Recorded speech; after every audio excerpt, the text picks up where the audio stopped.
Welcome to Tapestry of Faith. This series highlights how people of different cultures and traditions are uniting in their common Catholic faith through the various ethnic apostolates here in the Brooklyn Diocese.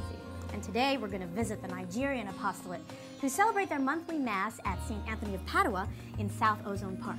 And later in the show, we'll be talking with the Arabic-speaking apostolate. But first, let's go ahead and take a look at the Nigerian Apostolate. The Federal Republic of Nigeria is a country in West Africa whose origins can be traced back to the year 900 AD. Its first kingdom lasted over 1,000 years. Nigeria has such a large and varied population that there is not much common culture. Depending upon the region, meals include either fish, goat, chicken, or beef, along with pungent soups made with rice, yams, and numerous local spices. Portuguese Catholic priests first introduced Nigerians to Christianity. However, widespread conversions to Christianity did not occur until the mid-19th century, when France and Britain began competing to colonize Africa. In 1901, Nigeria joined the British Empire, but by 1960 it gained their independence from the United Kingdom. Today, Nigeria is the most populated country in Africa, with over 140 million people. Although there are a variety of religions throughout the country, more than 70% of the population are Catholics. Now that we've learned about Nigerian history and culture, let's meet the Nigerian Apostolate here in New York. They gather together every Sunday in this beautiful parish, St. Anthony of Padua in South Ozone Park, Queens. We all came from different villages. Mostly people that you see here are all Igbos, those that speak Igbo, my language. We came from different parts of Nigeria. One thing I try to do for Nigerian Apostolate is to unite Nigerians together. There are different places in the Diocese of Brooklyn and Queens that they do Nigerian worship. So what I try to do is to bring all different groups together so that there we have one apostolate. And a few of them could be from Europe, I'm not sure. But like they're from Imo State, part of Imo State of Nigeria, Abia State, Enugu State, Anambra State. You know, they all speak Igbo. Whenever you hear that there's something going on, a Nigerian celebration going on somewhere, you go because you know that you'll be comfortable and you find people from your own the same area as yourself, especially the speakers the same language. One of the efforts I've been trying to make is to see how we can bring different communities of Nigerians who are in the Diocese of Brooklyn and Queens together. We're all apostles, so we do whatever we can, to bring in people, because when you do positive things and people see you, they try to participate. We happen to come, know each other over here. So when you come over here, you meet each other. Most of the time, it leads to marriage, intermingle. Joining, helps to strengthen the congregations. We all come to this church every day, every Sunday and celebrate. And also, whenever they are doing anything in the church, we also meet here and join with any activities of the church. Whatever we do, our children are watching.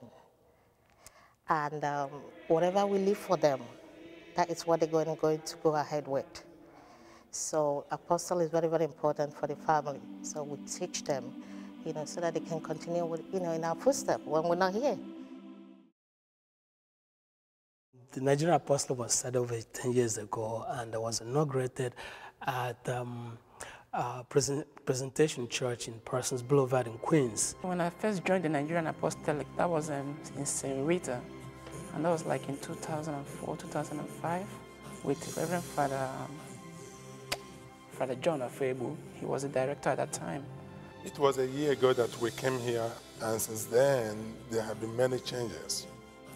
Number one, the Nigerian community here, especially Igbo-speaking people who are part of this community, have found this place as a place of peace and a place of worship. And it has been a means to bring them together, to celebrate the Eucharist and the liturgy in their own language.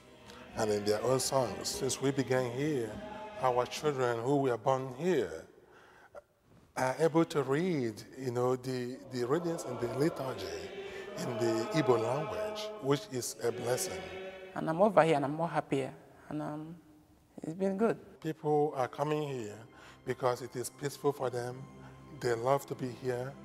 Then when we were in Brooklyn and St. Fortunata, it was so unconducive for the people. But now we're here in St. Anthony and people are happy to be here. Nigeria as a country have a great priest who live a good life and whom the church is considering to make him a saint. He had been beatified but never been called in Rome that is a saint. And he's a great priest. His name is Father Tans. He was a great seminarian and he ended up becoming a great priest. So Nigerians has prayers offered, but we don't celebrate that as a patron saint. We're praying for him to be canonized, so we do get together once in a while to pray to him and pray to God for his canonization. When we come back, we'll get to know more about this apostolate, and we'll get to visit one of their biggest yearly celebrations, so stay with us. Welcome back to Tapestry of Faith. Before the break, we met some of the members from the Nigerian Apostolate, and right now, we're going to learn about their unique celebration of Mass. Later on, we're going to drop in on one of their biggest yearly celebrations.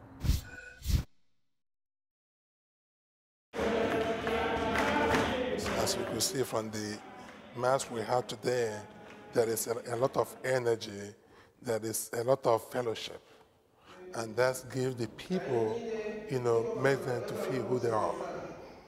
Because people are defined by their culture. We are not saying that English is not good. It's perfect, but it's good. Language has power. So in hearing it in the Mass, I digest it more when the priest speak to me. But when we speak a language, we dance, we sing. Oh, it makes us feel so happy. It makes us think that we are far back home. Back home, the Mass is longer. The Mass is longer. The Mass is about 2.5 hours or more. Everybody here enjoys coming here every Sunday, looks forward to coming here.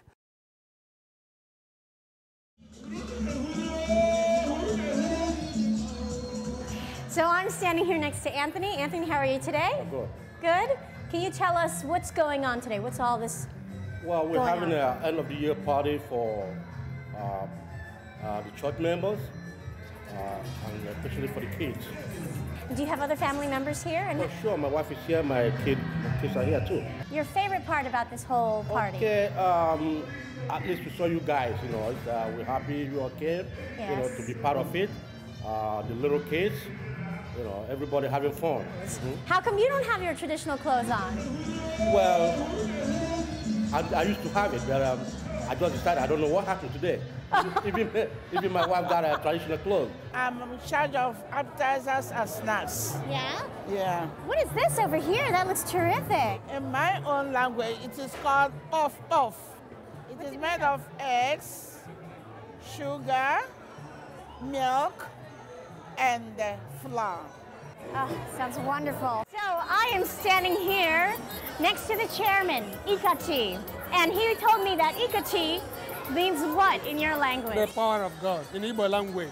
The power of? The power of God. God. Yes. Chairman, tell me, what are your duties here, part of the apostolate? Since a lot of us found ourselves here in America, we felt that it is good for us to actually practice our faith the way we do it back in Nigeria. And how are you enjoying the festivities this evening? Oh, beautiful. We are the organizers. We are the committee of the Nigerian Apostolates. We organize it. Tell us about this party. This party, in fact, I would say that we're just planning it about 2 or 3 months ago. We're planning for this party. Yeah. And it's a very great occasion because if you see all the people gathering here, this is Igbo people. If you come in Nigeria, we have over 32 languages or 32 dialects. But Igbo is a great, let me put it that God bless us.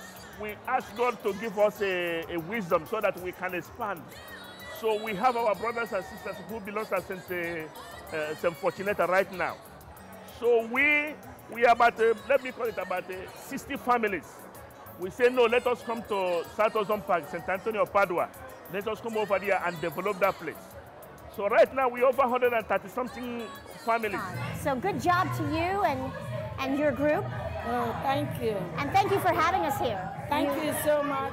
We've been dancing, singing, eating, and the kids have been playing all night long. And we're going to continue to party tonight. We'll see you later. Everyone say bye. Apostolate is very, very important for me because this is how we spread the word of God through helping each other. It's part of my dream to make this Nigerian apostolate grow more, their children, generation to come, to be able to tell a story about how we started and where we are going, be able to know each other, and remember back home, especially where they came from. The core of Nigerian apostolate should be Nigerians, of the Igbos, the Yorubas, the Hausas, the Efiks, all people from Nigeria that are Catholics. This is Nigerian apostolate. We are asking God to give us our own church. We are praying seriously for that because if you look, we move from one church to the other.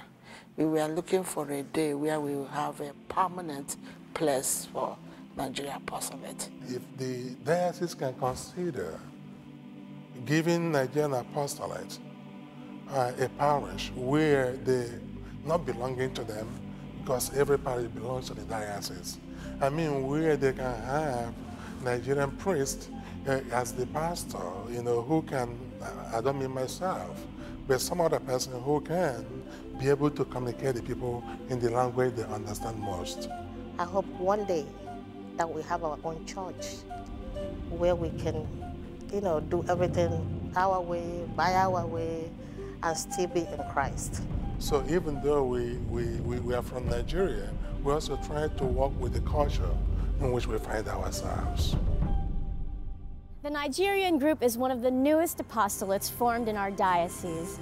They're a lively group that enjoys keeping their culture and traditions alive while celebrating their faith.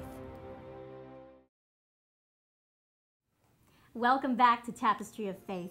This program explores how each ethnic apostolate celebrates its Catholic faith while putting in their own interesting blend of culture and tradition.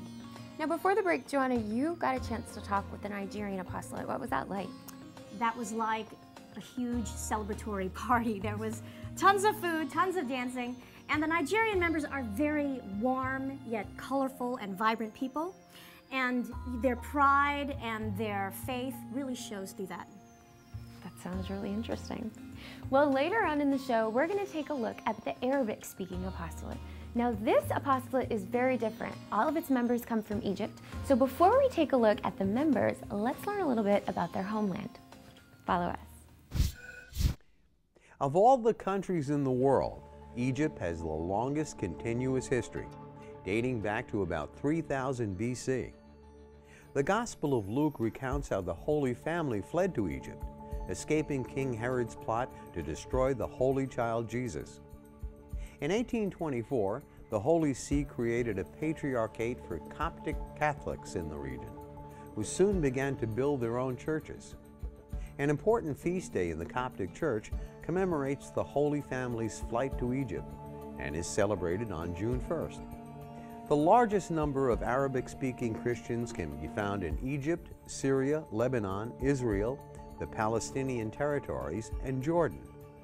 The Roman Catholic population in Egypt remained fairly large until the 1952 revolution that caused the overthrow and exile of King Farouk. Most of them fled to Europe, and today, compared to the rest of the Christian population in Egypt, Roman Catholics number the smallest. Out of a total Egyptian population of about 75 million people, less than 300,000 are Catholic. The majority of the Christians in Egypt are members of the Coptic Orthodox Church of Alexandria. The Coptic Catholic Church has a very interesting history, and that's also the case with their apostolate here in Brooklyn. This community can be found at the Resurrection Catholic Coptic Church here in Park Slope, where we encountered some very interesting people. I try to create the atmosphere of the one family, the family of the Coptic, the community Coptic Catholic Church. This is a very old word that's related only to Egyptians. If somebody asks Copts, that means we only Egyptians are Copts, because it's like American from America, Copts are from Egypt. When my parents came from Egypt, they're both Coptic Catholic, so it's a very small community. So, I mean, it was very easy for them to have heard of this one, and so it's good to have that one place where you know that you can come to. The people that are here, I pretty much grew up with them. It's nice to have a place that you could call home, that you could come to whenever you feel comfortable, a place where you feel comfortable here coming to. And we try to come as often as we can. I had a hardship to find the church, but I found it. So I mean, it was a lot of joy to find my church. It's like if you are traveling and all of a sudden you saw an old friend. The presence of the church, the creation of this church here, helps the people to know each other. We feel really that we are at home when we meet every Sunday here in this church. We started from a basement of our parishioners. We've been seeking a bigger place, so St. Francis Xavier had offered us their rectory for a number of years until it came a moment that they needed the rectory and they just asked us to find some other places. And they told us about the church was closed at that time. The name of the church was St. Stanislaus. This church was closed for many years. And thank God that we can bought it from the Diocese of Brooklyn. And we really established and we started the first church, first Catholic Coptic church out of Egypt. Usually in Egypt, all our church holds the names of all saints, but really this was a nice opportunity to have a different name. And actually, we've been resurrected at that time, you know, from having nothing to having a church, and we began our journey as Coptic Catholic in America. Our culture is very friendly. We get to know each other quite quickly. And then after we go downstairs, we have the food. It's a light snack. After the prayer, puts you up, holds you up pretty well. It's really another culture. We pray for everything, even for the agriculture, for the air, for the president of the republic, for everyone. We are the minority of the Christians in Egypt. The Catholic in numbers, we are probably over 500,000 altogether from north to south. The majority are Coptic Orthodox. The total population of the Orthodox in Egypt is nearby maybe 9 million people. We, as a part of the Catholic Church, so we belong in the same time to the Diocese of Brooklyn. Even we are different in the rite, but we are united in faith. So we consider the Bishop Damasio, the Bishop of Brooklyn, as our leader, and we have in the same time our Patriarch. We have a big connection with our Patriarch in Egypt and our history as a Christian of Egypt. In our next segment, we'll view the Coptic approach to Sunday Mass, which differs from the more American traditional celebration of Mass. We'll also learn why this apostolate is so appreciated by its members. Stay with us. Welcome back to Tapestry of Faith. Before the break, we learned about the Arabic apostolate right here in Brooklyn. Right now, let's take a look at their Mass celebration, and later, we'll attend one of their weekly social events. Well, with our Catholic Mass, it's divided into 3 different languages. Combination of the English and the Coptic and the Arabic, and so that definitely throws a little flair in there. It's nice to see all the different languages and how they interact and how we flow them together being an altar boy, and how everything interlocks together and everything smooths out. The Mass is the singing all, you know, maybe I observed that the Mass was most of them sing by the individual, the deacon, or by the choir, or by the priest. In Christianity as a whole, chanting is a big part of it because it puts in so much more feeling. I mean, it's very interactive. Well, here we have the bread, which signifies the body, and then the priest dips it in the blood, and then he offers it to every person, puts it in their mouth individually, not in their hand or anything like I've seen done at other churches. The communion must be taken on in the tongue. We can't, we can't take on our hand. Well, another difference we have here is also we don't kneel, we bow our heads to God. That's why you don't find no kneeling stands here on our church. On the benches just don't have it. We always have altar boy blessing the crowd with the incense. Because it's symbolic of the prayers. As the incense go over and it symbolizes that our prayer is accepted by God. In the same time, it's a good smell for the people. So we have to use it every Sunday. We all together praying to God. So we all, we consider, the priest is the leader, is the captain of the ship, who's always at the beginning, and the whole ship follows him. So if he's facing the people, that's not really a big problem. It's just how it is. But there's nothing wrong with it if he faces the people. Also, at the end of the Mass, all the leftover bread we have, it's divided against the congregation. People take pieces to the sick people that couldn't have come today. They take pieces, it's blessing, and they give it out.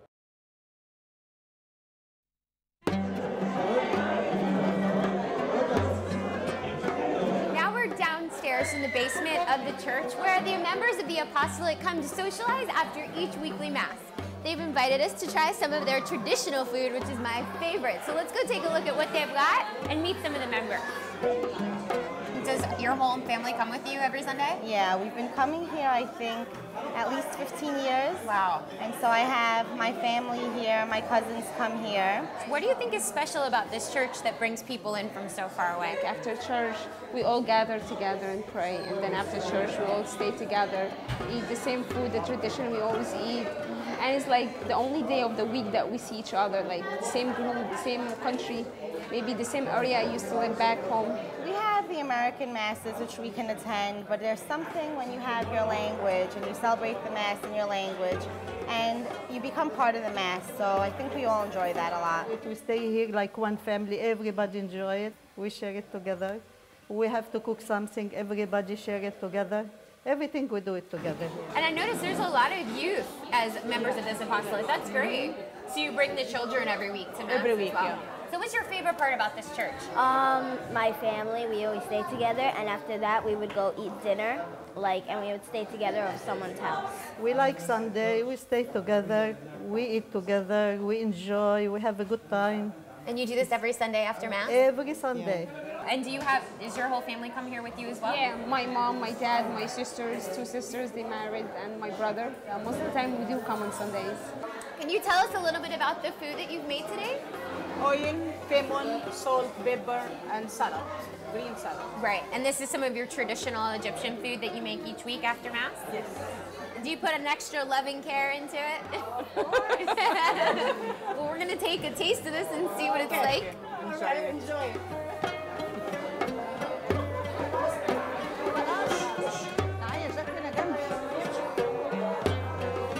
I love it. Don't you like it? I love it. I don't like it, I love it. So if you could pick one event that you come to here every year that's your favorite, what would it be? Christmas? I think it's Palm Sunday. We always have Christmas. Christmas? Winter. And what's unique about Christmas that you don't get every Sunday? We would stay all together, and then they would decorate the church very beautifully. And on Easter, they would put this design, and they would put in the end of the Mass, they would do firecrackers, and then you would see Jesus rising up to heaven. But you have firecrackers inside the church? It's almost like fireworks in the church. Yep. That's really cool. I don't think I've ever seen fireworks in a church before. I'd have to pick the Christmas and Easter Masses because they're full length. They're around 3 hours long. Oh, wow. Yeah, it's beautiful though, and it starts at 8 o'clock at night. It finishes around midnight. Everyone gets dressed up. It's really very beautiful. The atmosphere of this church is very nice because it's not such huge numbers, but it's good enough where you know everybody, everybody knows you, It's like one big happy family. This is me, this is home, this is what I know and understand, this is what I grew up with. It's a sense of comfort. So that is definitely what makes this apostolate. This is part of my history, this is part of my life. All my life have been in the church, and it's lovely to have a church here. This apostolate means very different things to me, because I was pretty much born here and raised here, so in a sense, I am part of it as much as it's part of me. We try to create this atmosphere, good atmosphere for this new generation to love the church, to come to church, to keep the tradition of their fathers. It's a nice place to meet people and to interact with people and to get to know people and to get to practice your religion as freely as you want and to learn from your religion with the Sunday school, how we learned everything we needed to know.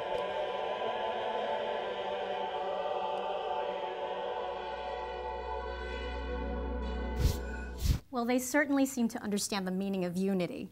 Angela, how was it covering this apostolate? Being that it was such a small community, they really emphasized the importance of family. And the future of the apostolate is quite apparent through the abundance of the youthful members. And that's what it's all about. Well, folks, that's all we have for today. Thank you for joining us. If you'd like to learn more information about this episode, visit our website. From Brooklyn, I'm Johanna Takadena. And I'm Angela Cohen. And join us next time on another episode of Tapestry of Faith.